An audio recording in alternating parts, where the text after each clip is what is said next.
It's late autumn in New England. The forest is quiet, as if sensing winter's imminent approach. I'm joined today by Malcolm Coder, a friend of mine from many seasons. And today we're building a wickiup, a native shelter that's ideal for this land of magnificent weather.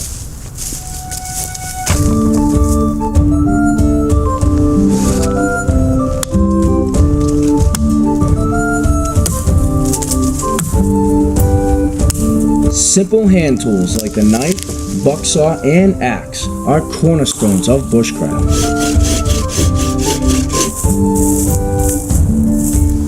The mastery of knots easily transforms wilderness materials, providing an unlimited potential for design. Using a blanket or sleeping bag for reference is an easy method of making a properly sized shelter. Let's not forget, we're essentially building a bedroom in the wild.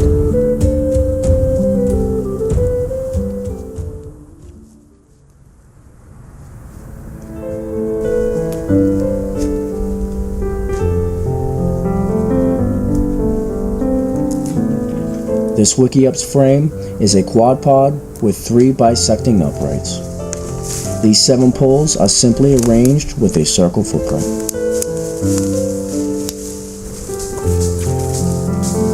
Lattice work fills in the gaps on the frame, greatly reducing the number of poles needed.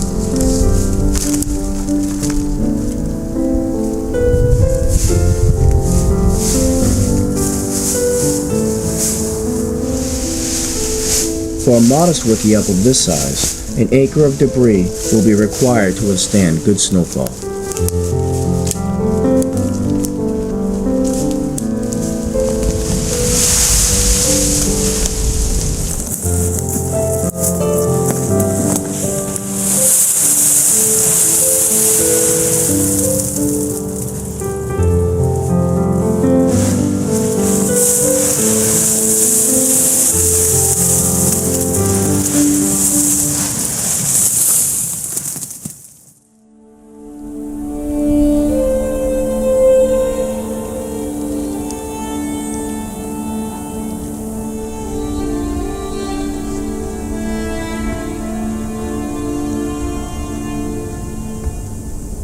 Plus the frame and roof done, and not a moment too soon.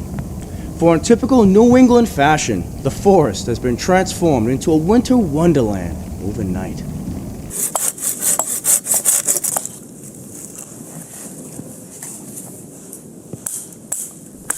It's incredibly important to never walk with a bare edge on a sharp tool like an axe. Cut yourself very easy if you trip.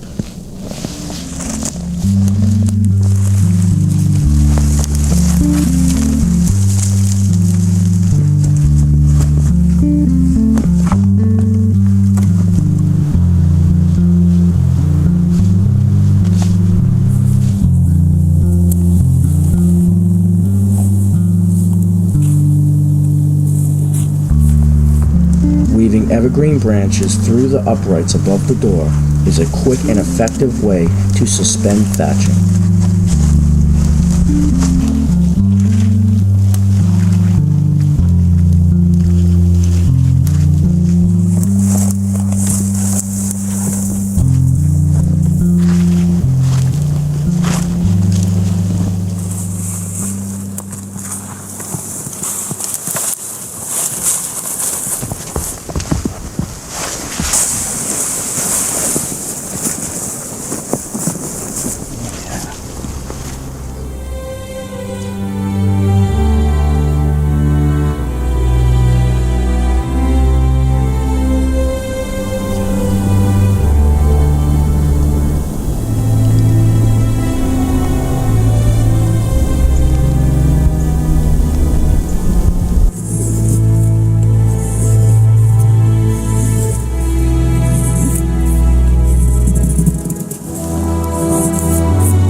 easy to see why conical shelters like the Wiki Up is preferred by many native peoples worldwide. It keeps out the cold, convective wind. We're inside dead airspace in here. It feels warm. The heat in front of us, the radiation is trapped by the walls in the shelter. The opening at the top allows the smoke to enter the forest and leave our shelter. With some simple bedding like blankets, we're off the cold ground. It's a real home from home.